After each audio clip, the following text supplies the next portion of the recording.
পর্ব ৪৫। আরিফ ভাই আসলো না কেন তোদের সাথে? জুই হাতের ট্রে বিছানার কোনায় রেখে তার পাশে বসতে বসতে আক্ষেপ গলায় প্রশ্নটা করলো জুইয়ের বোন মুক্তা। মায়া ওয়াশরুমে, জুই ব্যাগ থেকে তোয়ালে বের করে রাখছিল ফ্রেশ হওয়ার জন্য। মুক্তার কথায় জুই দ্বিধাহীন গলায় বলল, বায়ার নাকি একটা জরুরি কাজ আছে, সেজন্য আসেনি। আমাদের দুজনকে একা পাঠালো। জুইয়ের কথায় খানিকটা অসন্তোষ হলো মুক্তা। মন খারাপ করে বলল, বায়ার কি এমন জরুরি কাজ যার জন্য বোনের শ্বশুর বাড়িতে আসতে পারছে না? আরিফ ভাইয়া নতুন ব্যবসা শুরু করেছে আপু, এজন্য আজকাল বায়ার অনেক ব্যস্ত থাকে। এমনকি কাজের চাপে বায়ার ঠিকঠাক সময়ে বাসায়ও ফিরতে পারে না। অনেকদিন তো আরিফ ভাই ভোররাত্রেও বাসায় ফিরে।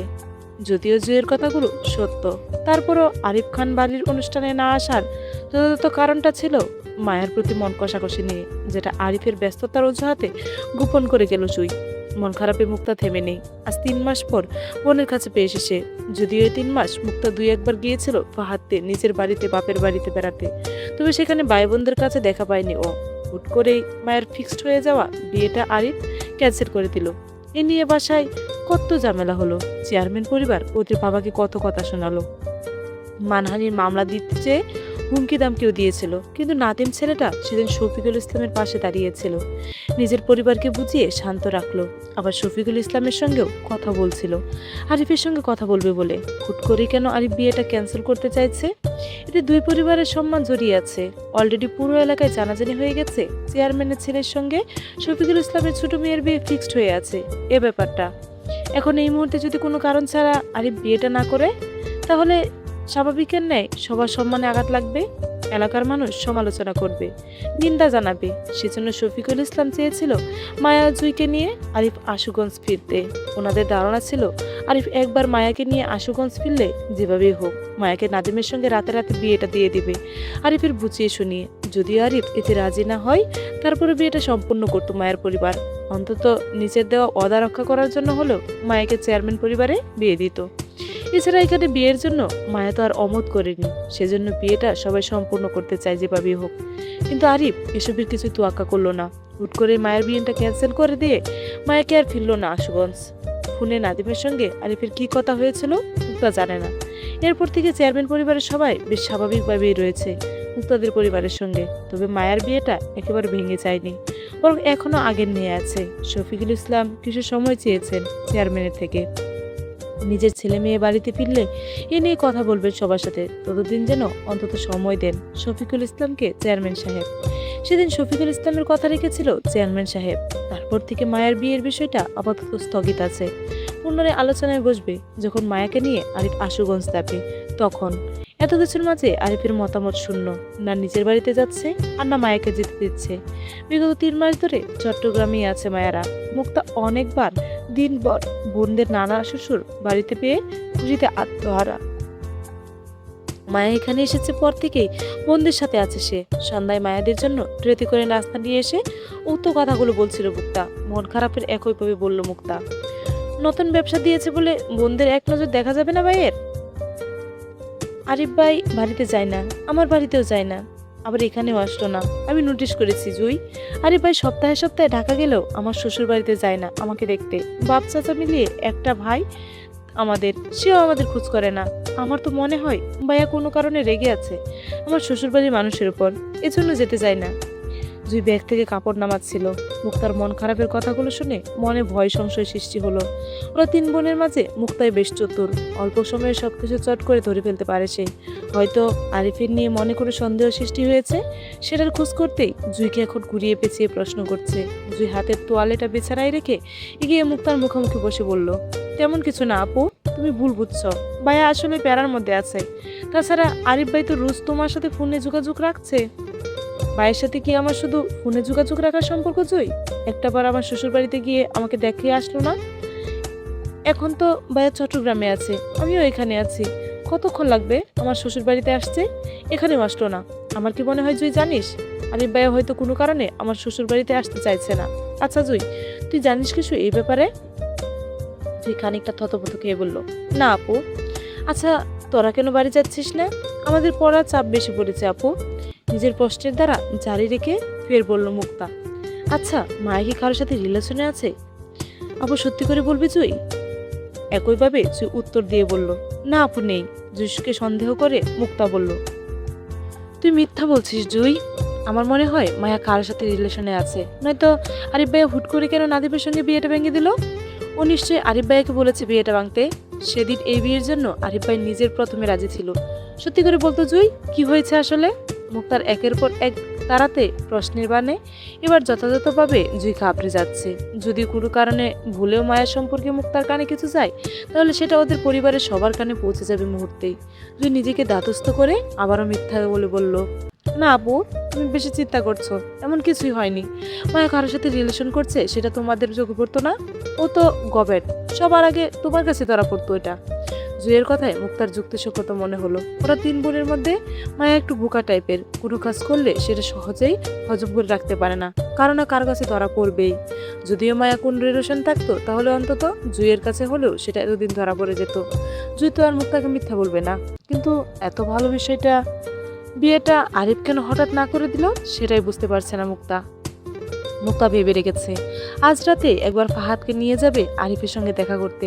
আরিফ আসেনি তো কি হয়েছে, ছোট বোন হিসেবে ও যাবে আরিফের কাছে, আবার আরিফকে সঙ্গে করে নিয়েও আসবে। এসবের ফাঁকে সুযোগ করে জেনে নেবে কেন বিয়েটা ভেঙে দিয়েছে মায়ার। মুক্তা জুইকে বলল, আচ্ছা তুই নাস্তা কর, আরিফ ভাইয়ের সঙ্গে আমি নিজেই কথা বলে নেবো এই বিষয়ে। কথাটা বলতে বলতে জুইয়ের দিকে শরবতের গ্লাসটা এগিয়ে দিল মুক্তা। সেটা হাতে নিতে নিতে ছোট করে সম্মতি দিয়ে জুই বলল, আচ্ছা আপু। রূপের মধ্যে মায়ের সন্ধান করে মুক্তা বলল, মায়া কই রে জুই? জুই সর্বদাই ক্লাসে চুমুক দিতে বলতে চাইলো, মায়া ওয়াশরুম। এই তো আমি আপু। জুইয়ের কথা শেষ করার আগে মায়া ওয়াশরুম থেকে বের হয়ে ফ্রেশ হলো। এর মাঝে মুক্তার কথাটা শুনে উত্তর করলো সে। মায়াকে দেখে মুক্তা বলল, এদিকে আয়, নাস্তা করে যা। মায়া এগিয়ে এসে জুইয়ের বিছানার উপর রাখা তোয়ালে তুললো। হাত মুখ মুছতে মুছতে বসলো জুইয়ের পাশাপাশি। মুক্তা এগিয়ে যাওয়া শরবতের গ্লাসটা চুমুক শেষ করতে করতে তিন বোনের মধ্যে গল্পের আসর জমালো। সেই আড্ডার মাঝে উপস্থিত হলো সেজুতি আর শশী। শশীকে দেখে জুই তাকালো মায়ার দিকে। মায়াও খানিকটা অস্বস্তিতে তাকালো জুইয়ের দিকে। দুজনের চোখাচোখি হতেই জুই চোখের ইশারায় আশ্বস্ত করলো মায়াকে। মায়া খানিকটা স্বাভাবিকের ন্যায় তাকালো শশীর দিকে। শশীর হাস্যোজ্জ্বল মুখে মায়ের পাশ ঘেঁষে বসলো। মায়াকে শশীর ব্যক্তিগতভাবে পছন্দ। ছোটখাটো কিউট মেয়ে মায়া, দেখতেও নাদুস নুদুস। মায়াদের সঙ্গে শশীর কৌশলাদি বিনিময়ের মধ্যে সেখানে উপস্থিত হলো ফাহাদ আর রাদীপ। মূলত ফাহাদ এসেছে নিজের বউয়ের খোঁজে, রাদীপ আর ফাহাদকে একটু বের হতে হবে কাজে। মুক্তা বলেছিল সে আরিফের সঙ্গে দেখা করতে মুরাদপুর যাবে, সেহেতু ওরা দুজন একই দিকে যাবে, সেজন্য ভাবলো মুক্তাকেও সঙ্গে নিয়ে যাবে। কিন্তু মুক্তার খোঁজে ফাহাদ গেস্ট রুমে পৌঁছাতেই সেখানে মায়েদের সঙ্গে সেজুতি আর শশীকে দেখতে পেল। হাতের স্পিড ক্যান তখন চুমুক দিচ্ছিল ফাহাদ। বউয়ের পাশে বসতে বসতে অর্ধ খাওয়া ক্যানটি মুক্তার দিকে এগিয়ে দিতে দিতে মায়াকে উদ্দেশ্য করে বলল, কি ব্যাপার সবাই, আমার শালীদের কক্ষে সামিল হয়েছেন কেন? কার গসিপ চলছে এখানে? ফাহাদের কথাই জুই মজার ছলে উত্তর করলো, দুলাভাই আপনার। ফাহাদ জুইয়ের কথা তাল মিলিয়ে একইভাবে বলল, বাপরে, তাইলে আজকে ভিলেন মনে হয় আমি। জুই হেসে বলল, বলতে পারেন। হাতে একটা ক্যান চুমুকে রাদীপও বসাচ্ছিল, কিন্তু অপর হাতে ইনটেক ক্যানটি সবার সামনে মায়ার দিকে বাড়িয়ে দিতেই মায়া কোনো রকম দ্বিধা ছাড়াই সেটি রাদীপের হাত থেকে নিল। ট্রেতে নাস্তা রেখে রাদীপের দেওয়া ক্যানটি খুলে মায়া তাতে চুমুক বসালে রাদীপ পাশ থেকে ডুল এনে মায়ের মুখে বসলো। মুক্তা তো কোনো কপাল কুচকে তাকিয়ে মায়ের দিকে। সে যুগে রাদীপকে বলল, আমার ক্যান কই রাদীপ ভাই? রাদীপ ঠান্ডা ক্যানে চুমুক দিতে দিতে বলল, তোরটা ফ্রিজে আছে, নিয়ে আয় যা। রাদীপের সঙ্গে মায়া স্বাচ্ছন্দ্যে আচরণ করার বিষয়টি ফাহাদের চোখেও পড়ল। এখানে আসার সময় গরমের জন্য ওরা ফ্রিজ থেকে ঠান্ডা ক্যানগুলো নেওয়ার সময় রাদীপ নিজের জন্য দুটো ক্যানের বোতল উঠালে তখন রাদীপের মনে হয়েছিল রাদীপ হয়তো নিজের জন্য দুটো নিয়েছে, কিন্তু এখানে এসে একটা মায়াকে দড়িয়ে দিতেই বুঝতে পারলো তখন রাদীপ দুটো নিজের জন্য নয়, বরং একটা মায়ের জন্য নিয়েছিল। সেজুতির কথায় রেশ ধরে এনে ফাহাদ রাদীপের সঙ্গে মজা করতে চাইলে মায়াকে নিয়ে মস্করা ছড়ে বলতে চাইলো, আমার মায়া রাদীপের বেআইন বলে কথা। বেআইনের জন্য শুধু ক্যান কেন, আরো স্পেশাল। ফাহাদের কথা শেষ করার আগেই ইতি টানলো রাহাত। মায়াকে নিজের বোন দাবি করে সম্মান দিয়ে বলল, মায়া বেআইন নয়, বোন হয়ে আমার। এরপর এসব মজা করবে না ফাহাদ ভাই। মায়া রাদীপের সঙ্গে স্বাচ্ছন্দ্যবোধ দেখে প্রথমে সন্দেহ মুক্তা করেছিল, হয়তো রাদীপের সঙ্গে মায়ের কিছু চলবে ভেবে ধারণা করে নিয়েছিল মনে মনে। কিন্তু রাদীপ যেন মুহূর্তেই ফাহাদকে নয়, বরং মুক্তার ধারণাকে ভুল প্রমাণ করে দিয়ে মায়াকে নিজের ছোট বোন বলে দাবি করলো। রাদীপের নিয়ে মুক্তার মনে সন্দেহ কেটে যেতেই ফাহাদ জুইকে জড়িয়ে আরো কিছু বলতে চাইল না। পরে দেখা গেল রাদীপ মায়ের মতো জুইকেও নিজের বোন বলে দাবি করলো। তখন বিষয়টা ফাহাদের জন্য লজ্জাজনক হতে পারে ভেবেই শশীকে নিয়ে রাদীপ বলল, আচ্ছা মানলাম, মায়া নয় তোর ছোট বোন হয়, কিন্তু তোর সুন্দরী ভাবির জন্য অন্তত একটা ক্যানের বোতল আনা প্রয়োজন ছিল তোর। রাদীপ স্বাভাবিকের ন্যায় নিজের ভাবি বলতে মুক্তাকে ধরে নিল, কারণ মায়ার বিষয়টা যেহেতু এখনো পরিবারের কেউ অবগত নয়, সেজন্য রাদীপ মুক্তাকে ভাবি বলে মনে করলো। ভাবির জন্য তো তুমি আছোই, আমি আনবো কেন? তোমার বউয়ের বাঘ আমাকে দিবা যে আমি খাওয়াবো? হাত পাশ থেকে বালিশের কুশন উঠিয়ে রাদীপের দিকে ছুঁড়ে মারতে মারতে বলল, শালা, আমি আমার বউর কথা বলছি তারে? আমি তোর ভাইয়ের বউয়ের কথা বললাম। শশী তো হৃদের হাফ বউ হয়, তাহলে ওকে কেন খাওয়ালি না? ফাহাদের কথায় চমকে ওঠার মতো চার জোড়া চোর তৎক্ষণাৎ তাকালো মায়ের দিকে। রাদীপ জুই মায়াকে লক্ষ্য করতেই দেখলো ফাহাদের কথায় চোখ মুখ অন্ধকার করে মাথা ঝুঁকে বসে আছে মায়া, হয়তো নিজের ইমোশনগুলো আটকাতে চাচ্ছে। অথচ শশী তখন লজ্জায় মিশ্রিত মুখে বসে। রাদীপ মায়াকে আশ্বস্ত করতে চেয়ে ফাহাদের কথা শুধিয়ে বলল, হৃদ ভাইয়ের পছন্দ আছে। রাদীপের কথা কেটে ফাহাদ আবারও বলল, আরে হৃদের পছন্দ তো আমাদের শশী। ওদের দুজনের প্রেম তো একদিন দুদিনের নয়, গোটা 5 বছরের প্রেম কাহিনী ওদের। খোঁজ নিয়ে দেখ, দুজনের প্রেমের গল্প আকাশে বাতাসে হাওয়ায় হাওয়ায় পাওয়া যাবে, তাই না শশী? খানিকটা লজ্জা মাথায় নাড়িয়ে হাসলো শশী। মায়ের হাতের বোতলটা দুহাতে চেপে বসলো শক্ত করে। ফাহাদের কথাগুলো যেন হৃদয়ে কাটার মতন বিচ্ছে। হৃদির প্রেম ছিল কারোর সাথে, সেটা ভাবতেও যেন মনে অদৃষ্ট জখমে খণ্ডিত হচ্ছে অসংখ্য। মায়া এই মুহূর্তে সবার সামনে কাঁদতে চাই না, বরং নিজেকে শক্ত রাখতে তাদের দাঁত কামড়িয়ে মাথা ঝুঁকে বসে। জুই মায়ের অবস্থা বুঝতে পেরে এক হাতে মায়ের হাতটা চেপে বসলো সবার অগোচরে। রাদীপ মায়ের মনের অবস্থা বুঝতে পেরে ফাহাদের উপর বিরক্ত হলো। খানিকটা রাগ হয়ে সরাসরি বলল, ভুল জানো তুমি ফাহাদ ভাই, রাস্তার মোড় অনেক আগেই ঘুরে গেছে। আমি জানি না আদৌ শশীর সাথে হৃদ ভাইয়ের কিছু ছিল কিনা, তবে এতটুকু বলতে পারি হৃদ ভাইয়ের পছন্দের মানুষ শশী নয়, অন্য কেউ। আর সেই খবর আমি, বাবা, মা, আমরা 3জনই জানি। যদি বিশ্বাস না হয় তাহলে হৃদ ভাইকে জিজ্ঞেস করে নিও। কথাটা বলে রাদীপ উঠে গেল। রাদীপের কথায় ফাহাদ মুক্তা সেজতি বিভ্রান্তি হয়ে তাকালো শশীর দিকে। রাদীপের কথা যেন শশীর বিশ্বাস হয়নি, যেটা শশীর ফেস দেখে বোঝা যাচ্ছে। তবে শশী রাদীপের কথায় কষ্ট পেয়েছে বলে সে তৎক্ষণাৎ রুম ত্যাগ করলো, কাউকে কিছু না বলে। মায়া তখনও মাথা ঝুঁকে বসে। ফাহাদ মুক্তাকে বের হতে বলে সেও চলে গেল। এই মুহূর্তে কেউ কথাটা আর বাড়াতে চাইল না। তবে রাদীপের এই কথাগুলো এখানে শেষ হবে না, সেটা ফাহাদ, সেজতি, মুক্তা 3জনেই জানে। এই কথাটা এখন পরিবারের বড়দের কানে দিবে শশী। হয়তো এখন কেউ কিছু বলবে না, কিন্তু কাল ফাংশন শেষ হতে হতেই কিছু একটা হবে বলে আশা করা যায়। মুক্তা মায়া জুইকে সেজতির সাথে থাকতে বলে সেও বের হয়ে যায়। মায়া রাদীপের কথায় আশ্বস্ত হলেও হৃদের প্রথম ভালোবাসা শশীকে ভেবে এক বুক কষ্টে সারা রাত পার করলো হৃদের অপেক্ষায়। কিন্তু কোথাও হৃদ বা অন্য কারো দেখা নেই। মধ্যরাতের দিকে ফাহাদের দেখা যায় মুক্তাকে নিয়ে খান বাড়িতে ফিরতে। রাদীপের সঙ্গে দেখা করেছিল ওরা। আরিফ কাল খানবাড়ির মেজবানে আসবে বলে আশ্বস্ত করলো মুক্তাকে। কিন্তু হৃদ, সে দুপুরে নিহাল খানের সঙ্গে বের হয়েছিল, সারা রাত চলে গেল, অথচ সে ফিরতে পারেনি কাজের চাপে। রাত পার হয়ে গেল, সকাল হলো। মায়া সকালে মানুষের হয়েছে ঘুম ভেঙে হৃদের খোঁজ করলো। শোনা গেল হৃদ তখনও বাসায় ফিরেনি। এক বুক কষ্টে মায়া তখন কেঁদেই ফেললো। ডাগর ডাগর আখিদয় চিকচিক করলো নোনার জলে। মায়াকে বারবার চোখ মুছতে দেখে কেঁপে যায় জুই। একই মুহূর্তে মায়াকে কান্না করতে দেখলে মুক্তা সন্দেহ করতে পারে সেটা মোটেও ঠিক হবে না কারোর জন্য। হইচইয়ের মধ্যে সকলে রেডি হলো। মায়াও সাধারণ 3 পিস পরে সবার সাথে বসে। শশীকে দেখা গেল শাড়ি পরে ঘুরতে। সকাল 10টার মধ্যে বাবুর্চি রান্নাবান্নার বিশাল আয়োজন শেষ হলো। 11টার ভিতর খাওয়া দাওয়ার কাজ শুরু করবে। খান পরিবারের সকল আত্মীয় স্বজনরা সকাল থেকে আসতে শুরু করেছে। চারপাশে কলরব আয়োজন, অথচ হৃদ বা নিহাল খান সহ বাড়ির ছেলেগুলোর দেখা নেই। আশায় আশায় মায়ের মন বিষিয়ে উঠল তিক্ততাই। 10টার দিকে শোনা গেল হৃদের গাড়ি খান বাড়িতে ঢুকেছে। মায়া তখন সবার সাথে দোতলার গেস্ট রুমে বসে। হৃদকে বাড়িতে ফিরতে শুনে দৌড়ে দোতলার করিডোরে দাঁড়ালো, রেলিং ধরে নিচে তাকিয়ে দেখলো সারিবদ্ধভাবে অনেকগুলো গাড়ি পার্কিং এরিয়াতে আছে, অথচ হৃদের দেখা কোথাও নেই। ক্ষুণ্ণ মন আরো ক্ষুণ্ণ হলো। চোখ মুখ অন্ধকার করে নিচে তাকিয়ে থাকার মধ্যে পাশ থেকে হঠাৎ কেউ ডেকে উঠলো মায়াকে। এখানে কি করছেন আম্মু? মায়া চমকে ওঠার মতো তাড়াহুড়োয় সোজা হয়ে দাঁড়ালো। মাথার কাপড় টেনে থতমত খেয়ে বলল, আসসালামু আলাইকুম আব্বু। ওয়ালাইকুম আসসালাম। ভালো আছেন আম্মু? জি, আপনি? আলহামদুলিল্লাহ আম্মু, আমিও আল্লাহর রহমতে ভালোই আছি। তা আপনি রেডি না হয়ে এখানে দাঁড়িয়ে কি করছেন? ভিতরে যান, রেডি হন গিয়ে। মায়া অস্বস্তিতে আশ্রে মাথার কাপড়টা আর একটু টেনে বলল, ভালো লাগছিল না, সেজন্য এখানে একটু দাঁড়িয়েছিলাম, এক্ষুনি চলে যাচ্ছি। মায়ের কথায় নিহাল খান ক্লান্তিতে হেসে বলল, আপনার শ্বশুর বাড়ি এটা, আপনি যেখানে খুশি সেখানে দাঁড়াবেন, সমস্যা নেই। আগে রেডি হয়ে নিন। এবারের বড় বউ আপনি, সবাই আপনাকে দেখবে, খানবাড়ির বউ হিসেবে চিনবে। আপনি বরং একটা মার্জিত শাড়ি পরে নিন আম্মু। মায়া আর সাহস হলো না নিহাল খানের মুখে মুখে আর কিছু বলতে। কেমন রোবটের মতো মাথা নাড়িয়ে সম্মতি দিল শুধু। নিহাল খান অল্প হেসে স্থান ত্যাগ করলে মায়াও নিজের রুমে গেল। ব্যাগ থেকে কারো নীল মসৃণ তাঁতের জামদানি শাড়ি খুলে সেটা পরল জুয়ের সাহায্যে। এই শাড়িটা সেদিন রাফা পছন্দ করে কিনে দিয়েছিল মায়াকে আজকের দিনে পরার জন্য। কিন্তু অস্বস্তিতে মায়া ভেবেছিল শাড়িটারি পরবে না আজ। কেউ যদি জিজ্ঞেস করে মায়া কেন আজ শাড়ি পরেছে, তাহলে কি উত্তর দেবে সে? সেই চিন্তায় মায়া প্রথমে শাড়ি পরতে চায়নি, কিন্তু এখন নিহাল খানের বলাতে মায়া শাড়ি পরাটা বাধ্যতামূলক হয়ে গেল। নয়তো নিহাল খানের আদেশ করার পরও যদি মায়া শাড়ি না পরে, তাহলে বিষয়টা দৃষ্টিকটু আর বেয়াদবি দেখাবে, যেটা মায়া করতে চায় না। দ্বিধাহীনতায় শাড়িটা পরে নিল, কিন্তু কেউ জিজ্ঞেস করলে কি বলবে সেই চিন্তায় বয়ে থাকলো।